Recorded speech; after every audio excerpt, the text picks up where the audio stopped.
So Maxine Waters says that you black men who are supporting Trump, that if we or you help him get over and get elected again, then you'll be punished in the years to come. That basically she's warning you that if you exercise your right to vote for whichever candidate you choose to, then she's going to seek retribution against you. This is the same woman that in 1997 supported a Republican move to extradite Assad Shakur from Cuba back to the United States. This is the same woman who has been the representative of Watts, California, one of the most dangerous cities in America since 1991, who, although she's a black American woman, focuses more on Central and South American immigrants' needs than she does on African American needs.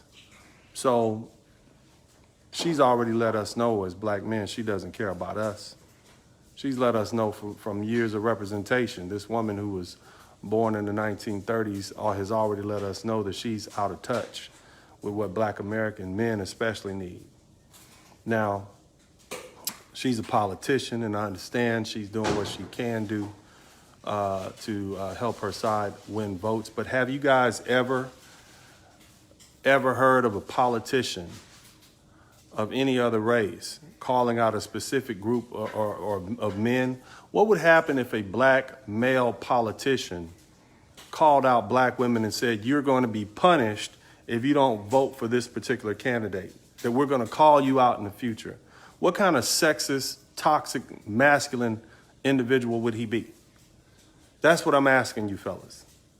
I mean, the blatant disrespect that African American men have to deal with in the United States is why so many black men have decided just to walk away from the system.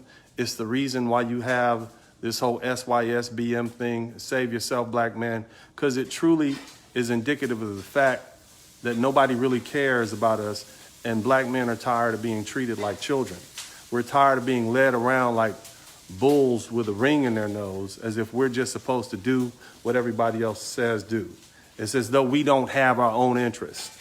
Maxine Waters, what have you done for black men? I'm from the district that you represent. I'm from Los Angeles. You haven't done anything. You're just holding a place. You've been there too long. You're out of touch. You're holding a place. And who are you to talk to brothers like that? Who are you to talk to black men like that? You were there when the 1994 crime bill was passed.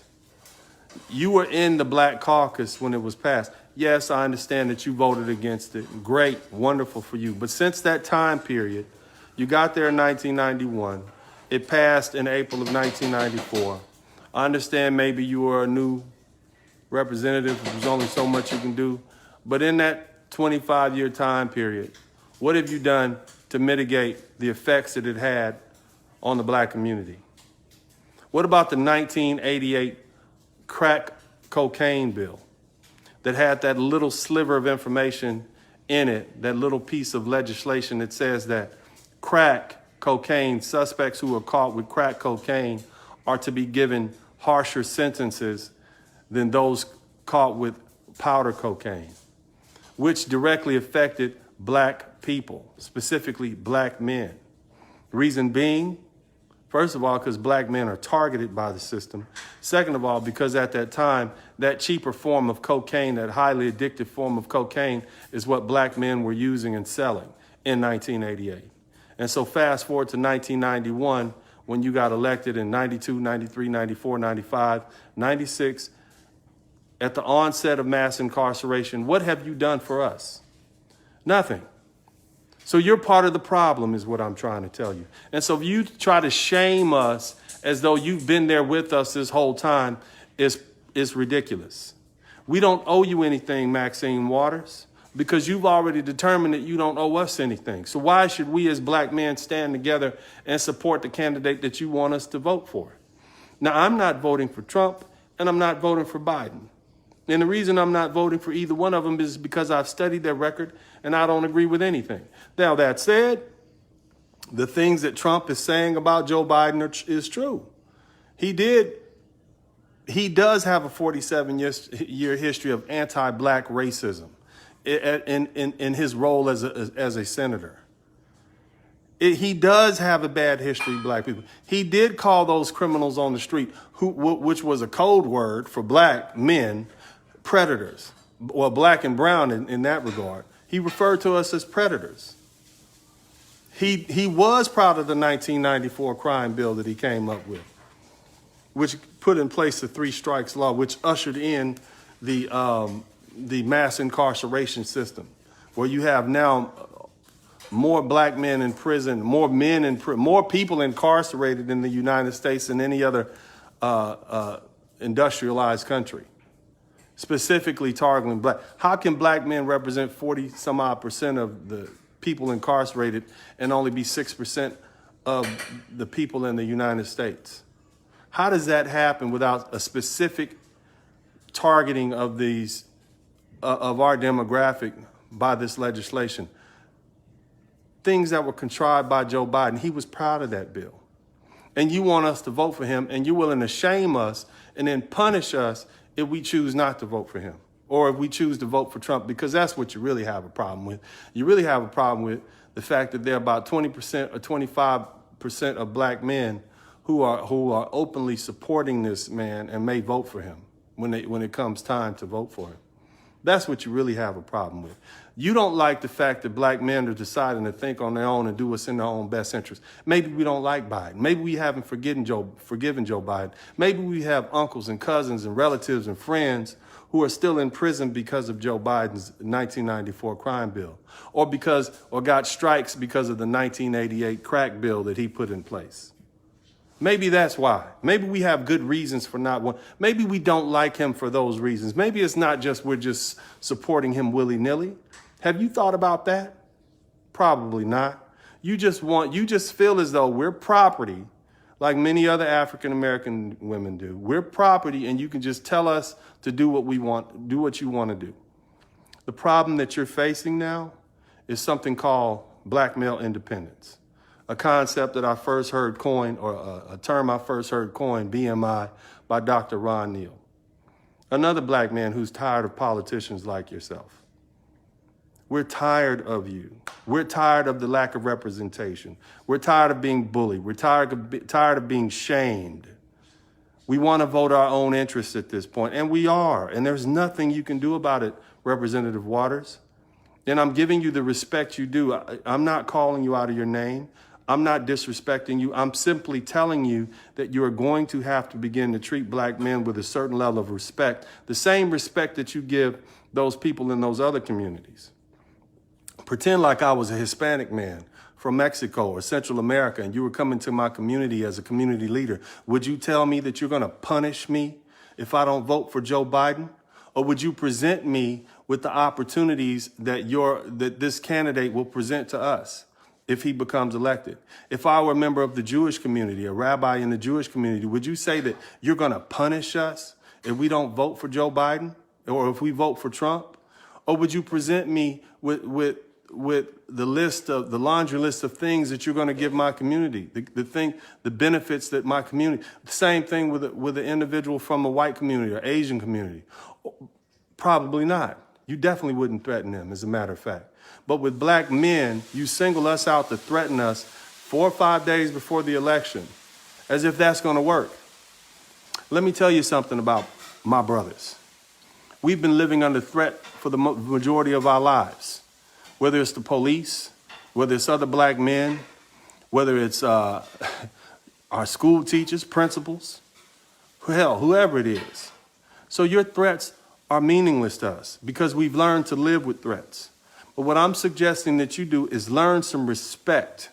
Learn some respect for hardworking, tax-paying, military-serving black men and any other brother that's out there that's willing to vote or not vote. Learn some respect. Earn our votes like you're supposed to, as opposed to treating us with this level of disrespect. I don't like it, and it leaves a bad taste in my mouth. And I know I speak on behalf of hundreds of thousands, possibly millions of other black men when I say this. That's not going to work anymore, Representative Waters. And I hope that you see this video. And I hope that you realize that I'm one of your constituents. I'm somebody who was born and raised, went to Manual Arts High School, lived in South Central LA my entire life. You're going to have to do better. You failed us. The little pittance that you do, the things, the lip service that you give us, there's nothing tangible for us in that. That's just you talking. I know you're upset because you can't deliver the black vote on a platter like you used to be able to do with the generations that came before us. This is a new generation. It's not going to happen like that. You're actually going to have to earn it. And I promise you, whether Trump gets elected or not, you have lost black men as a reliable block of voters. You're going to have to earn our voters. Don't take us for granted. I can't speak on behalf of black American women because our political interests, although they are akin, they're different. We just have different political. We don't get set-asides. Affirmative action doesn't work for black men. We don't get welfare. We don't get the handouts. What we do get is we get incarceration. And by my count, it seems like the ones that have put us in jail the most when they're in power have been the Democratic presidents, Bill Clinton's. Those are the ones that put us not in power, in jail. Bill Clinton is somebody who's done that. We got, how many black men have gotten shot under Barack Obama? Trayvon Martin was murdered under Barack Obama. What did he and his attorney general do about that? They failed to even prosecute Zimmerman, anything. Even putting the police office, the police department where he got shot, they weren't even investigated for civil rights violations to see if they had a pattern of this sort of action. Nothing happened. So the Democratic Party has let black men down, and this is the result you get. Now, when you decide, you and the Democrats decide to present us with a goodie bag of things that will benefit black men and our sons and our nephews and our uncles and our fathers and our grandfathers, then you will earn that 20 to 25% of black men back. But as it is right now, a lot of these brothers are saying they're independent, and I understand why, and they have the right to do that. Our ancestors died for their right to vote or not to vote, and to vote specifically in their own interest. And it's disrespectful for you as a politician to come at us like that and threaten us because you don't like the fact that brothers are exercising their right to vote for whoever they choose. Now, again, I'm not somebody who supports Trump. I think he's a racist, but I also can't support Biden because I know he's a racist. And I know Biden's a racist based on his voting record and the things that he's done and said that have affected the black community, specifically black men. But if you affect black men, you remove the fathers from the home. You wonder why we have so many fatherless boys running around and so many black men who were raised by their mothers? Because their daddies were locked up.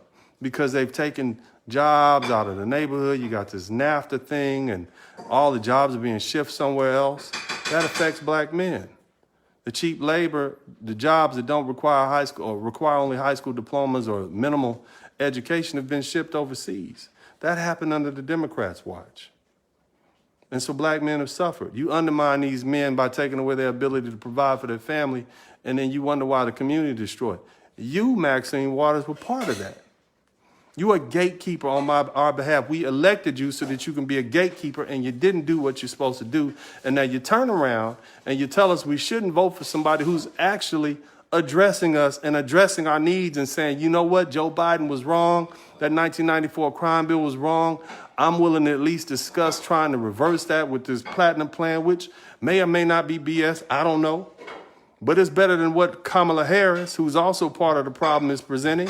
What did she do other than put a bunch of black women in jail for their sons and daughters for being truant in the San Francisco area? She put black women in jail because their daughters and sons were truant from school.